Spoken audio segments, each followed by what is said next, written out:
Hi guys, long time no see, I guess, since I haven't been able to post anything for over a week, but I'm back now, and hopefully for good.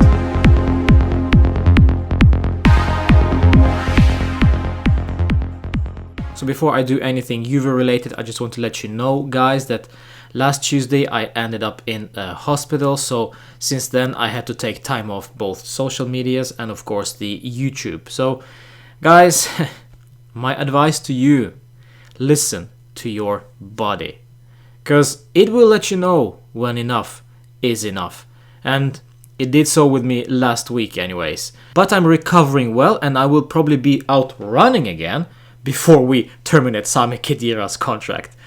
Speaking of, let's start off with Alvaro Morata joining us out of nowhere, it seems. Paratici confirmed that we were close to signing Edin Dzeko, but the Milik deal, you know, the one that would have taken the Napoli striker to Roma, well, that failed, so Dzeko stayed at Roma, at least for now. And when that deal failed and Morata became available from Atletico Madrid, we signed him in space of 24 hours. And you know who replaced Alvaro Morata at Atletico Madrid? Luis Suarez. It's a merry-go-round. Morata joined us on a 10 million loan deal, which can be extended for another 10 next season. And also we have an option to buy him outright for 45 million next season already. I'm not sure if I'm going to take that deal, but these are the terms to the contract. Now, about Morata. In my personal opinion, this looks like to be more of an emotional transfer for us fans, rather than we see an increase in quality. Because let's face it, guys, Alvaro Morata does not have a particularly good scoring record recently, and his mentality has also been questioned. Many of us fans reminiscing the time when Alvaro Morata was looking sharp and refreshing at times back in 2014-2016, I believe. At the end of the day, even though he scored some crucial goals for us, it was only 15 in 63 matches. It's just not enough for a striker, in my opinion. And after watching the Roma game, he is, without a doubt, rusty. No wonder, because La Liga season ended on 19th of July for him, and then a month later he played only 18 minutes against Leipzig in the Champions League, and that's it. And then he suddenly plays for us from the start against Roma. So, of course, he's gonna be rusty, at least for the next 2 weeks. But I will, of course, give him time to adjust, to regain his sharpness. And yes, the Roma game. Well, all things considered, we should be happy with a 2-2 draw. Roma had the opportunity to actually put that game to bed several times, but Cristiano Ronaldo double made sure it ended in a stalemate 2-2. But I clearly saw the limits of Andrea Pirlo that night. Firstly, why even start Cuadrado on the left back? I mean, Frabotta did okay against Sampdoria, so why just not continue with that? If I would defend that choice for some strange reason, I think that Pirlo wanted more experience and dribbling capability going forward from both sides, with Cuadrado being on the left and Kulusevski on the right. Both looked out of position and not very comfortable in that position. Especially Cuadrado showed some crazy schoolboy defending. I personally do not want to see that ever again. And Bonucci didn't impress me at all with his weird ass defending. See what I did there? And Adrien Rabiot should have been subbed off way before he got that red card. We all saw it. He was a red card waiting to happen. But in the end he got a red card and he will be suspended the next game. Douglas Costa did nothing for us from the bench. Aaron Ramsey, not that impressive, as it was the case against Sampdoria. However, I thought Danilo looked okay. Also, finally, nice to see Arthur playing ball. So 2-2 in the end, and we move to the next game against Napoli this Sunday. Yes, the Napoli game. Well, it might happen, or it might actually not happen. After previous round, Napoli faced Genoa, thumped them 6-0 by the way. A lot of Genoa players and staff were tested positive to the COVID-19 virus. So now Napoli players are doing tests themselves, and there will be another round of tests later this week.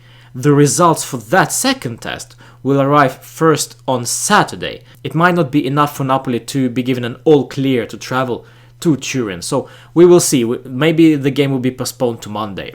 I don't know. We'll see. Now back to transfer news. Apparently, Houssem Aouar, still a name, yes, still a name. According to somebody, somewhere, we made an official approach earlier this week. No bid, just an approach, just an inquire about the price tag. Nothing major, if even true. Di Marzio confirms that Juve rejected a loan bid for Daniele Rugani. Now, before you say, why, what are you doing, why? Listen, Valencia want Rugani on a dry loan with some obligation to buy or something, but Juve said no, and I get that, because we are in the need of money now. A loan deal won't help us much, basically. A straight sale is preferable. Also, we have 3 at the back, and Rugani is like a sort of backup for us. It's not an ideal, way far from it, but still a player, a homegrown player, might add you. So it is a thing to consider before we just slay Rugani and trash his name all over the place.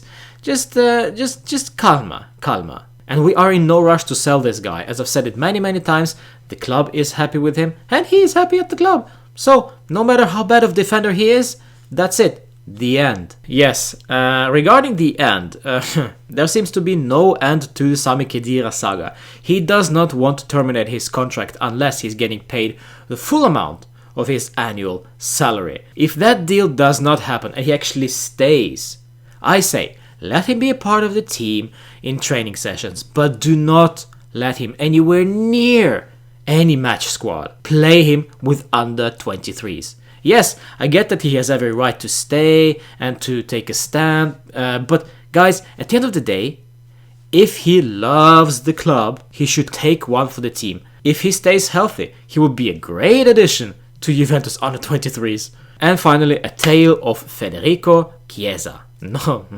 almost Bernardeschi, huh? No, but it's actually Federico Chiesa. We want him. Milan want him.